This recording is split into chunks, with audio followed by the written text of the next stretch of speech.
بسم اللہ الرحمن الرحیم۔ کوٹھے پر بہت ساری مظلوم لڑکیاں آتی تھیں، میں بھی ان میں سے ایک تھی، پر اب میں اس گندے ماحول کی عادی ہو گئی تھی۔ جب ایک دن ایک حافظ قرآن لڑکی کو کوٹھے پر لایا گیا، جب اسے کسی مرد کے سامنے پیش کیا جاتا تو وہ مرد کوٹھے سے بھاگ جاتا اور پھر سب اس لڑکی کو بہت مارتے، سب اسے جادوگرنی کہنے لگے۔ تو میں بھی تجسس سے چھپ کر اس کے پاس گئی تو دیکھا وہ بنا رکے اللہ کو پکار رہی تھی، اللہ کا نام لے رہی تھی۔ اگلے دن کوٹھے کی مالکی نے اسے بے ہوش کر کے ایک مرد کے سامنے پیش کیا۔ میں سمجھی اب وہ نہیں بچ سکے گی، پر خدا کا معجزہ دیکھ کر مجھ سمیت سارے سجدے میں گر پڑے۔ جب سے مجھے اس کوٹھے پر لایا گیا تھا، اس دن سے میری نیند اڑ گئی تھی، دن رات کا چین تباہ و برباد ہو گیا تھا۔ ہر وقت یہ سوچتی رہتی تھی کہ یہاں سے کیسے جاؤں، مگر ہر بار ہی میری سوچ کو بدلنے میں میری ایک سہیلی اہم کردار ادا کرتی تھی۔ وہ یہاں پر مجھ سے پہلے ہی رہ رہی تھی۔ ایک دن جب میں نے اس سے اپنے خوف کا اظہار کیا، میں نے اسے کہا کہ بہت جلد ہی میں یہ جگہ چھوڑ کر بھاگ جاؤں گی۔ میری بات سن کر وہ کہنے لگی اور ہنسنے لگی، اچھا مجھے یہ بتاؤ کہ تم یہ جگہ چھوڑ کر کہاں پر جاؤ گی؟ میں چند لمحات کے لیے خاموش ہو گئی۔ میں نے اسے کہا کہ کوٹھے سے کسی بہت اچھی جگہ پر، جہاں پر لوگ میری عزت کریں گے اور کوئی بھی مجھے غلط نگاہ سے نہیں دیکھے گا۔ اس پر اتنا زیادہ ہنسی تھی کہ اس کی آنکھوں سے آنسو نکلنے لگے تھے اور پھر وہ پھوٹ پھوٹ کر رونے لگی تھی۔ اسے یوں روتا دیکھ کر میں بہت پریشان ہو گئی۔ میں نے اسے کہا کہ کہیں تم پاگل تو نہیں ہو گئی، کبھی روتی ہو کبھی ہنستی ہو۔ اس نے شکایتی نظروں سے میرے چہرے کی طرف دیکھا۔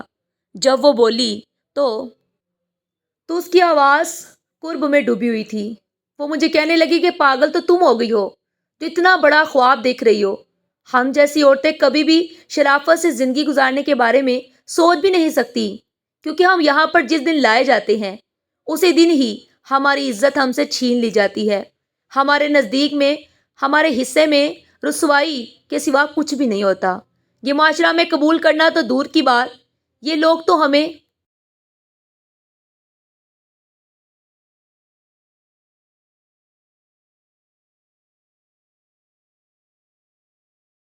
کسی محلے میں بھی نہیں ٹکنے دیتے۔ اگر غلطی سے بھی کسی کو پتہ چل جائے کہ ہم ماضی میں غلط کام کر چکے ہیں تو اسی وقت یہ ہمارے اوپر فتوے لگانا شروع ہو جاتے ہیں۔ بہتر یہی ہے کہ اب تم اپنی باقی کی زندگی یہاں پر ہی گزارو اور اپنے رب سے اچھے کی امید رکھو، یا پھر ایک ایسے انسان کی دعا کرو جو تمہیں اس دلدل سے باہر نکال کر لے جائے۔ اب کی بار میں زخمی انداز میں مسکراتی، اس جگہ پر کسی ایسے انسان کے بارے میں سوچنا سراسر بے وقوفی تھا، کیونکہ یہاں پر وہی لوگ آتے تھے جن کے ضمیر مردہ ہوتے تھے اور جن میں غیرت نام کی کوئی چیز نہیں ہوتی تھی۔ یا تو ان کے گھر میں ماں بہنیں نہیں ہوتی تھی، اگر ہوتی بھی تھی تو وہ بھی ان کے جیسی ہی تھی۔ کالے دل کے مالک وہ لوگ کسی کی عزت کی پرواہ نہیں کرتے تھے اور چند پیسوں کے عوض اپنا ایمان بیچ ڈالتے تھے۔ وہ دن مجھے بہت اچھے طریقے سے یاد ہے، جس دن میں نے ایک آدمی سے مدد طلب کی تھی، جب میں اس ذلت بھری زندگی کو چھوڑ کر کسی اچھی جگہ پر چلی جاؤں گی۔ وہ میرے سامنے آ کر کھڑا ہو گیا اور مجھے کہنا لگا، تمہیں یہاں پر آئے ہوئے کتنا عرصہ گزر گیا ہے؟ میں نے ہچکچاتے ہوئے بتایا کہ مجھے 6 مہینے گزر گئے ہیں۔ اس کے لبوں پر ایک بہت ہی پوری اسرار مسکراہٹ پھیلی۔ وہ جھکا اور بولا کہ میں تمہیں یہاں سے نکالنے کے لیے تیار ہوں، لیکن تمہیں بھی میرے ساتھ ایک سودا کرنا ہوگا۔ تمہیں وعدہ کرنا ہوگا تم اس جگہ کو چھوڑ کر میرے ساتھ امریکہ جاؤ گی۔ وہاں پر اس سے بھی زیادہ خوبصورت جگہ موجود ہے، جہاں پر تمہیں اس سے بھی زیادہ معاوضہ دیا جائے گا۔ اگر تم میری مدد کرنے کی حامی بھرو تو میں تمہاری مدد کروں گا، تمہیں دولت سے مالا مال کر دوں گا۔ تم ویسے بھی خوبصورت ہو اور جوان ہو۔ اس کی باتیں سن کر میں جی جان سے کام گئی تھی۔ جہاں تک دوسرے ملک